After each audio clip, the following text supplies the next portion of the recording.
Hi guys, I'm Ronnie and this is Multicultural Motherhood, the place where I talk about multicultural family life.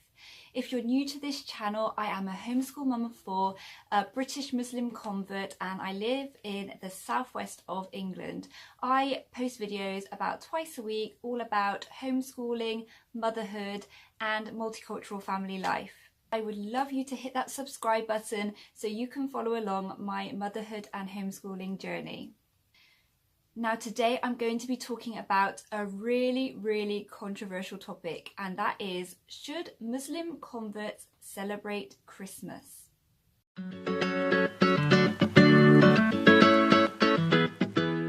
Now this is a subject that is really close to my heart and quite difficult for me. To be honest, before I became Muslim, I grew up a Catholic. And my family are very practicing, they still are. So I used to go to church every single Sunday, and Christmas was a really big time for my family. We went to church not just because that's what British people do. We did it actually from a religious perspective. We went to church, we talked about it being the birthday of Jesus, and you know, we had the nativity scene set up in our home and things like that. So we really did do it properly, not just for the gifts and things like that. We really took it seriously as a family. Christmas, I remember it just used to be my favourite time of year. I love winter time anyway. I love autumn, winter. They're like my favourite seasons. And you know, there's just something really magical about Christmas, isn't there? I mean, the music, the atmosphere, it's just a lovely time of year. And I remember before I actually became Muslim, I actually had to think about it really hard, because you know, I knew as a Muslim we don't celebrate Christmas. So before I converted, I remember thinking long and hard, you know, is this something that I could actually give up? Because you know, it was my favourite time of year and I just wanted it always to be a part of my life. I would go so far as to saying it was one of those things that held me back from converting for a while, and one of those things that made me question my decision, because I just couldn't see myself not taking part in this celebration. But at the same time, I knew that being Muslim was the right thing for me to do. So in the end, obviously I did become Muslim, alhamdulillah. And if you would like to check out my conversion story video, I will leave a link to that down in the description box below so you can check that out as well. So anyway, once I started thinking about converting to Islam, one of the things I had to think about was, would I be able to give up Christmas? And why should I actually give up Christmas? Well, as you all probably know, Christmas is celebrating the birthday of Jesus. It's a Christian festival, and Christians believe that Jesus is the Son of God. So they make a big thing about celebrating his birthday. And as Muslims, we do not believe that Jesus is the Son of God. We believe he is a prophet. So he is a prophet sent by God to guide mankind, just as Muhammad, peace be upon him, was also sent as a messenger for us. But you know, we don't celebrate Muhammad, peace be upon him's birthday. At least I don't anyway. I know some Muslims do choose to do this. I personally do not celebrate Muhammad's birthday. So why therefore would I celebrate Jesus's birthday? And also we know that the 25th of December probably was not the time of Jesus's birthday anyway. So it's just kind of a random date that the Christians decided to adopt as their festival. And this was probably because when the Romans came and invaded England, in order to try and convert the people that were living here to Christianity, they took one of their festivals, which was Yule, a pagan festival, and turned it around a bit to become Christmas. So I think this was one of their ways to try and convert the British people that were living at that time. So yeah, if we go back even further, before it was a Christian festival, it was actually a pagan festival called Yule, and this was a festival that celebrated the winter solstice, the shortest day of the year. And the reason they used to celebrate this was because they knew that after that point, the days would then be getting longer, and then it would be good for growing food and veg, and things would become easier.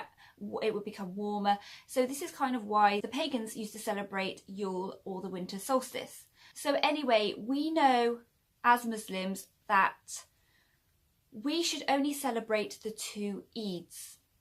And that is the Eid that's at the end of Ramadan, and the Eid 2 months after that at the end of Hajj, which is the pilgrimage. And you know, I have really tried hard with my own children to make Eid as fun as Christmas used to be for me. So we do make a big thing of it. During Ramadan, we count down the days, a bit like what I used to do as a Christian when we were counting down the days to Christmas in Advent. And also I just try to make Eid a really big celebration for my children, so that they don't kind of feel left out by things at Christmas time. But going back to Christmas, in Britain, I feel that it's really difficult to blank out Christmas completely, because you know, it's everywhere you go. No matter where you go, you will see signs of Christmas. There are Christmas lights up in the streets, people's houses are decorated with Christmas lights. If you go shopping, they'll be playing Christmas music. On the radio, they'll be playing Christmas music. Christmas is just everywhere, and I think, you know, it just gets earlier and earlier each year. I mean, in September they kind of start bringing out Christmas stuff in the shops, don't they? So it's impossible, to be honest, as a Muslim, to completely blank out Christmas, because it is there and your children will be asking you about it when they're hearing Christmas songs in the shops or seeing the Christmas lights up. So you're going to have to know what to say to your children. So after I became Muslim, I knew that I couldn't celebrate Christmas anymore.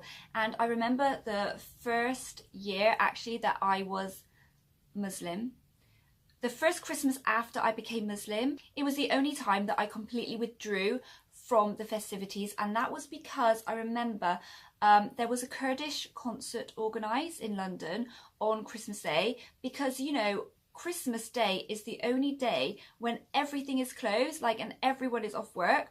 So often in the Kurdish Turkish community that my husband is from, there will be events organised on Christmas Day. A lot of people choose to get married on that day, or they do concerts or things like that. So I remember the first Christmas after I became Muslim, there was a massive Kurdish concert organised for that day. So I told my family, you know, I'm going to London, I'm going to this concert, and that got me out of it completely.